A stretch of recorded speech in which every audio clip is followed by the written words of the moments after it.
পরে প্রথম স্কুলে যাচ্ছি।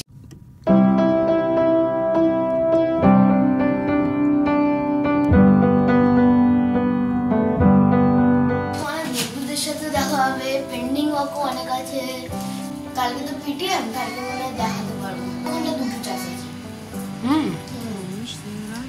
আজকে তাড়াহুড়োয় কিন্তু ওই আলু আর যে রুটিতে টিফিনটা বানাই, আলু রুটি ফোল্ড করে সের মধ্যে আলু সবজিটা ঢুকিয়ে দিই, সেটা বানিয়ে দিয়েছি। দুটো দিয়ে দিয়েছি টিফিনে। আর দুপুরবেলা সে কী খাবে?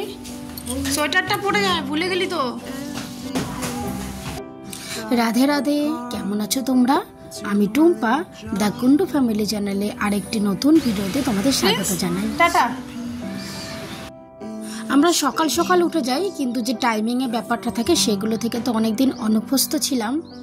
তারপর যে রাজস্থানে সকালবেলায় সুন্দর একটা ঠান্ডা, সব কিছু মিলেমিশে আজকে সকালবেলা উঠতে বেশ লেট হয়ে গেছে। তাই আজকে আর প্রিন্সকে বাসে ছাড়তে পারলাম না, ওর বাবার ছুটি আছে, তাই জন্য ওর বাবা আজকে স্কুটি করে দিয়ে আসছে। তবে আসবার সময় ও বাসে করেই চলে আসবে। ওই যে একটা গাড়ি যাচ্ছে, ওটাও কিন্তু একটা বাচ্চাদের স্কুলের গাড়ি।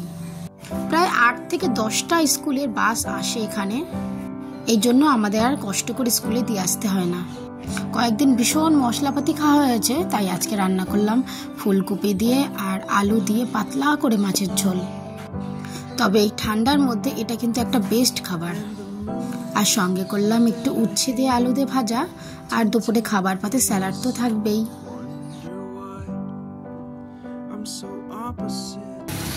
না টুপিটা পনে নাও, ঠান্ডা তো, হাওয়া দিচ্ছে। সারাদিন তো খুব ঠান্ডা ছিল, তবে রাতের বেলায় আরও ঠান্ডা বাড়তে লাগছে। রাজস্থানে গরমের সময় ঠিক এমনটাই হয়েছিল, সারাদিন খুব গরম থাকে আর সন্ধ্যে থেকেই আবহাওয়াটা আস্তে আস্তে ঠান্ডা হতে থাকে। আবার বেলা 10টা-11টা থেকে গরম পড়তে শুরু করে। আর শীতকালও এমনটাই হলো, সারাদিন হালকা হালকা ঠান্ডা থাকলেও যেই রাত হতে শুরু করলো সেই ভয়ানক ঠান্ডা শুরু হলো। আজকে একটু দেখাই তোমাদের রাজস্থানের মাছের দোকান। আমাদের কলকাতায় যেমন একটা মাছের বাজার থাকে, সেখানে একাধিক মাছের দোকান থাকে আর তোমার যে পছন্দের মাছ তুমি নিতে পারো। এখানে কিন্তু এমনটা হয় না। এই যে পুরো বাজারে মাত্র 2টো মাছের দোকান, তাও সপ্তাহে একটা দিন মাছ আসে আর সারা সপ্তাহে সেগুলোকে স্টোর করে রাখা হয়। সমুদ্রের মাছ, বাইন মাছ, ফাঁকা, এগুলো ফাঁকা। এর মধ্যে মাছ আছে, কি যেন একটা মাছ, এর মধ্যেও আছে রুই মাছ, এর মধ্যে আছে। 4-5 দিন হয়ে গেছে মাছগুলো এসেছে, তাই প্রায় খালি হয়ে গেছে। এটা কি রুই? আচ্ছা, এর মধ্যে পমফ্রেট, এর মধ্যে আছে কিছু চিংড়ি মাছ আর চারা মাছ। প্রথমটা আমি ভেবেছিলাম পমফ্রেট মাছ, ঠিক লাগছেও কিন্তু পমফ্রেট মাছের মতো। আমি আবার অত মাছ চিনি না। আর দোকানের ঠিক একধারটায় আছে মাংসের দোকান, আর এখানে রাখা আছে প্রচুর ডিমের ট্রে।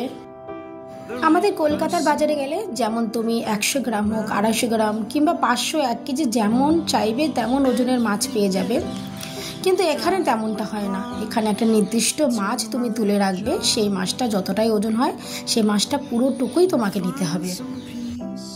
আসলে রাজস্থানের মানুষেরা বেশিরভাগই ভেজ হয়, পুরো জনসংখ্যার 10% হয়তো মাছ খায়। এই অঞ্চলে আমরা যারা রাজস্থানের বাইরে থেকে এসেছি, অর্থাৎ পশ্চিমবঙ্গ কিংবা সাউথ ইন্ডিয়ান কিংবা অন্য যে কোনো রাজ্য থেকে, আমরাই শুধুমাত্র মাছ মাংসের দোকানে এসে থাকি। তো সেক্ষেত্রে অর্ধেক মাছ কিনে থাকলে দোকানদারও সে অর্ধেক মাছটা নিয়ে বসে থাকে। এবার তোমাদের একটু অল্প করে দেখায় রাজস্থানের সবজির দোকান। যেহেতু রাজস্থানের লোকেরা মাছ মাংস খায় না, অর্থাৎ ভেজ, সেহেতু রাজস্থানে অনেক রকমের সবজি পাওয়া যায়। তবে এই সবজিগুলো কিন্তু বেশিরভাগটাই রাজস্থানের বাইরে থেকে আসে, কারণ এখানে মাটি বলে তো কিছু নেই, সবটুকুই বালি। তবুও এখন আধুনিক পদ্ধতিতে অনেক চাষবাস শুরু হয়ে গেছে। এই লঙ্কাগুলো দেখো, এগুলো কিন্তু একটু ঝাল হয় না, এগুলো স্যালাড হিসাবে খাওয়া হয়। প্রথমটা যখন রাজস্থানে আসি তখন যে রেস্টুরেন্টে খেতে গিয়েছিলাম, তখন স্যালাডের সঙ্গে এই লঙ্কাগুলো আমাদের দিয়েছিল। তারপর থেকে প্রায় লঙ্কাগুলো কিনে আমরা স্যালাডের মতন খেয়ে থাকি। আর এই দেখো রাজস্থানের মানুষেরা কীরকম নিজেদের পোশাক পরে আছে। এগুলোকে লেহেঙ্গা বলি, কিন্তু এরা এদের ভাষায় এগুলোকে পোশাক বলে। ওই যে বললাম অনেক ধরনের সবজি পাওয়া যায়, তবে সব রকম সবজি তো আমরা খাই না। একটু ফুলকপি নিয়ে নেব, শীতকালে ফুলকপিটা খুব ভালো লাগে। এই সবুজ রঙের আপেলের মতো সবজি দেখতে পাচ্ছ, এগুলোকে বলা হয় টিন্ডা। এগুলো আমাদের এখানে পাওয়া যায়, এগুলো টিন্ডা। আর এই ছোট বেগুন,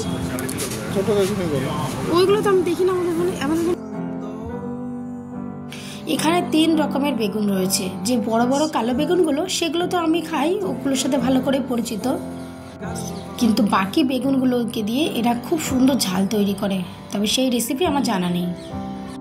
এখানে রয়েছে ফল, পেয়ারা, নাশপাতি, ডালিম, আপেল, আনারস, আরও বিভিন্ন ধরনের।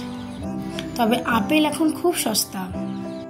এখান থেকে জম্মু কাশ্মীরের দূরত্ব খুব একটা বেশি না, ওখান থেকে আপেলগুলো আসে। আর এই যে দেখায় লাল রঙের লঙ্কা, এগুলো কিন্তু খায় না, সবজিতে দেয় না, এগুলোকে আচার করে খাওয়া হয়। এখানকার লোকেরা তো বেশিরভাগই রুটি আর আচার খায়। বিভিন্ন ধরনের আচার এরা বাড়িতে তৈরি করে থাকে। অনেক রাত হয়ে গেল, এবার বাড়িতে ফিরি। ব্যাস আজকের জন্য এতটুকু। আবার নিয়ে আসবো অন্য কোনো গল্প ভিডিওর মাধ্যমে। আমার সঙ্গে থেকে এতক্ষণ ধরে আমার ভিডিওটি দেখার জন্য তোমাদেরকে অসংখ্য ধন্যবাদ। আমার ভিডিওটি যদি তোমাদের ভালো লেগে থাকে তবে চ্যানেলটি সাবস্ক্রাইব করে একটা লাইক কমেন্ট করে দিও। ধন্যবাদ, তোমরা ভালো থেকো। আবার নিয়ে আসবো অন্য কোনো ভিডিও গল্পের মাধ্যমে।